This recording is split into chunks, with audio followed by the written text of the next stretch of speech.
Hello everyone, welcome to channel. आज हम देखेंगे रहीम के दोहे के अर्थ और उसके भावार्थ। तो आइए शुरू करते हैं पहले दोहे से।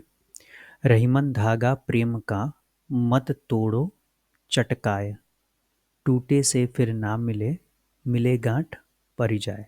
तो सबसे पहले हम इसके शब्दार्थ को देख लेते हैं।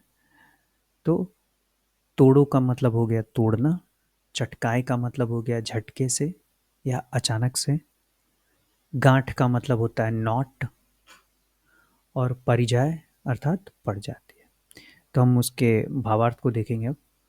रहीमन धागा प्रेम का, अर्थात जो प्रेम रूपी धागा होता है, जो प्रेम का बॉन्डिंग होता है या प्रेम का रिलेशन होता है, ठीक है, एक आदमी का दूसरे आदमी के साथ जो संबंध होता है, ओके, उसको झटके से नहीं तोड़ना चाहिए। अर्थात प्रेम का धागा जो होता है या प्रेम रूपी धागे को झटके से कभी भी नहीं तोड़ना चाहिए।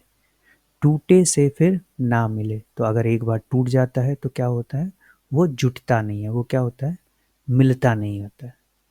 ओके, जुड़ना मुश्किल होता है। मिले गांठ पड़ जाए, और अगर मिल गया तो क्या हो जाता है, उसमें गांठ पड़ जाती है। चलते हैं दूसरे दोहे की तरफ। रहीमन निज मन की बिथा, मन ही राखो गोए। तो बिथा का मतलब होता है दर्द, व्यथा, परेशानी। मन का मतलब होता है इंटरनल, इनर सेल्फ। ओके, सुनी अठिलहें लोग सब, बाट न लहें कोय। अठिलहें का मतलब होता है मजाक उड़ाना, बाट का मतलब हो गया बांटना, और कोय का मतलब कोई। और यहाँ लहें जो है अर्थात होता है नहीं लेने के, न नह न लहें का हो गया अर्थ नहीं लेते। तो रहीमन निज मन की बिठा, मन ही राखो गोय। अर्थात जो हमारे मन के अंदर की परेशानी है या जो भी हमारी परेशानियां हैं, मन ही राखो गोय, उसे हमें क्या करना चाहिए, अपने मन में रखना चाहिए, दूसरों को नहीं बताना चाहिए। सुनी अठिला हैं लोग सब, बाट नला है कोय। तो इसको सुन के लोग क्या करेंगे, सुन के सारे लोग मजाक उड़ाएंगे, उसको कोई बांटेगा नहीं।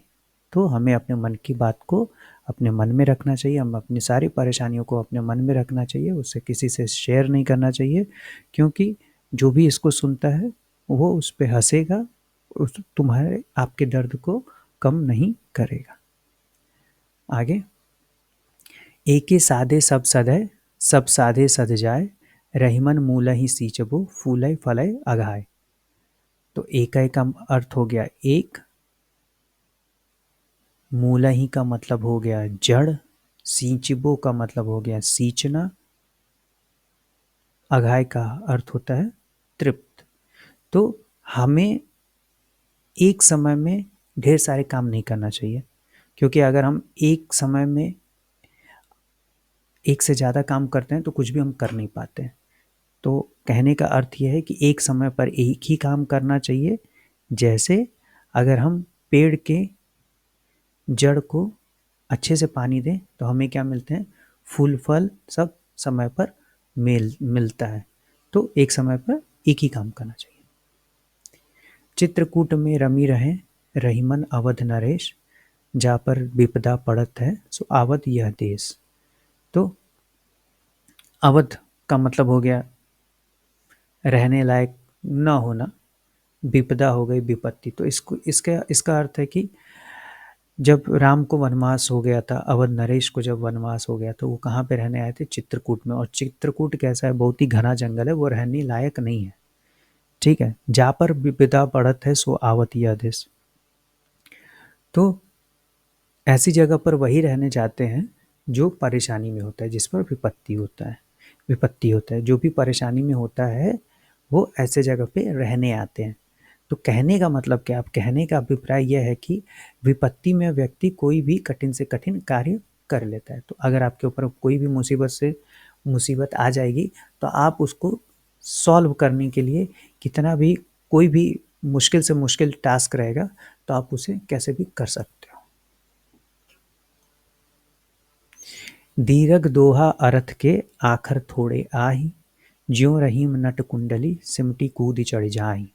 अर्थात इसका शब्दार्थ देख लेते हैं। अर्थ का मीनिंग है अर्थ, आखर मतलब अक्षर या शब्द, थोड़े का मतलब हो गया थोड़ा या कम, दीर्घ का मतलब होता है बड़ा, दोहा जो हम पढ़ रहे हैं। सो दोहे में भले ही कम अक्षर होते हैं, दीर्घ दोहा अर्थ के। सो दोहे के अर्थ क्या होते हैं, बहुत ही बड़े होते हैं। आखर थोड़े आही, और उसके अक्षर क्या होते हैं, बहुत कम अक्षर होते हैं। जो रहीम नट कुंडली सिमटी कूदी चढ़ जाए।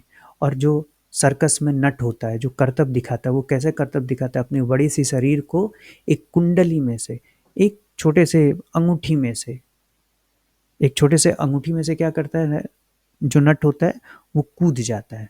तो अब इसका मतलब क्या है कि किसी के आकार को देख के, किसी के साइज को देख के हमें उसके प्रतिभा के बारे में, हमें उसके टैलेंट के बारे में अंदाजा नहीं लगाना चाहिए। क्योंकि जो हमारे दोहा है, दोहा कैसा होता है, दोहा बहुत ही छोटा होता है। जो आपके सामने हम दोहा पढ़ रहे हैं उसमें वो बहुत ही छोटा है, लेकिन उसके अर्थ क्या है, अर्थ बहुत बड़े हैं। इसीलिए कभी भी किसी को देखकर उसके अंदर की प्रतिभा, उसके अंदर के गुण को नहीं आंकना चाहिए। आगे का हमारा दोहा है, धनी रहीम जल पंक को लघु जी पियत अघाय, उदति बड़ाई कौन है जगत पियास हो जाए। अब हम इसमें देख लेते हैं, इसमें एक दो हमारे पास पर्यायवाची हैं। तो सबसे पहला पर्यायवाची है पंक। पंक का मतलब होता है कीचड़, लघु का मतलब होता है छोटा, ओके। उदति का अर्थ है सागर, बड़ाई का मतलब हो गया यहाँ पे बड़ा से आप बोल सकते हैं, पियासों का मतलब होता है प्यास, जगत का अर्थ है संसार, ओके। सो धनी रहीम जल पंक को लघु जीव पियत अगाय। सो एक छोटा सा जीव भी कीचड़ के जल को पीकर, कीचड़ के जल को, जल पंक, पंक का मतलब हो गया कीचड़, कीचड़ के जल को पीकर एक छोटा सा जीव भी, कोई जानवर भी अपनी प्यास बुझा सकता है। छोटे मोटे जो कीड़े मकोड़े होते हैं वो कीचड़ में जो पानी होता है उसको भी पी के अपनी प्यास बुझा सकते हैं। उदति बड़ाई कौन है, सो सागर से बड़ा कोई नहीं है, लेकिन कोई भी उसे पीकर अपने प्यास को नहीं बुझा सकता है। क्यों?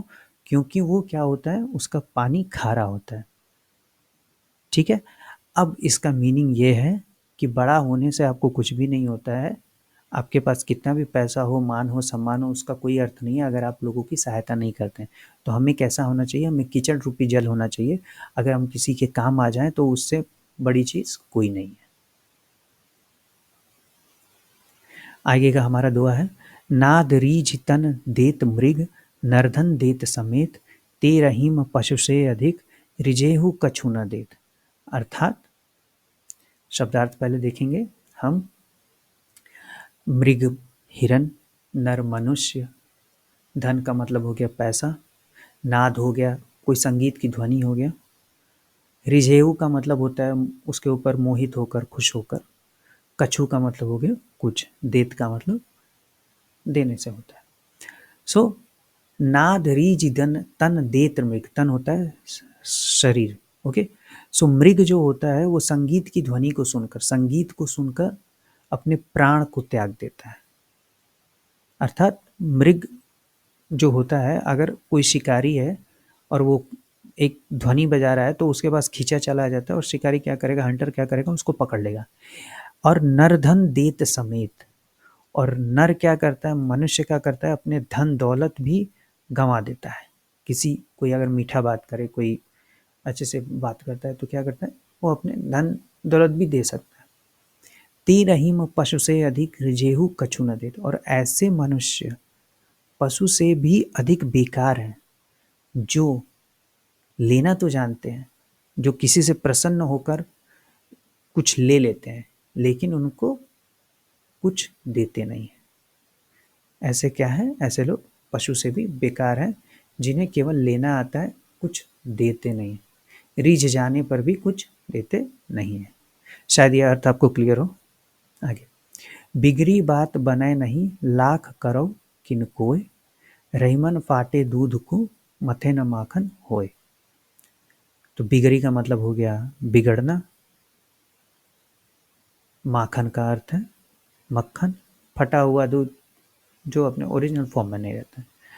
तो अगर एक बार बात बिगड़ जाती, बिगड़ी बात बने नहीं, अगर एक बात, एक कोई जो बात है अगर वो बिगड़ जाती है तो कितना भी आप परिश्रम कर लें उसे बनाना मुश्किल हो जाता है। तो कहने का ये मतलब है कि हमें सोच समझकर बातचीत करनी चाहिए, व्यवहार करना चाहिए।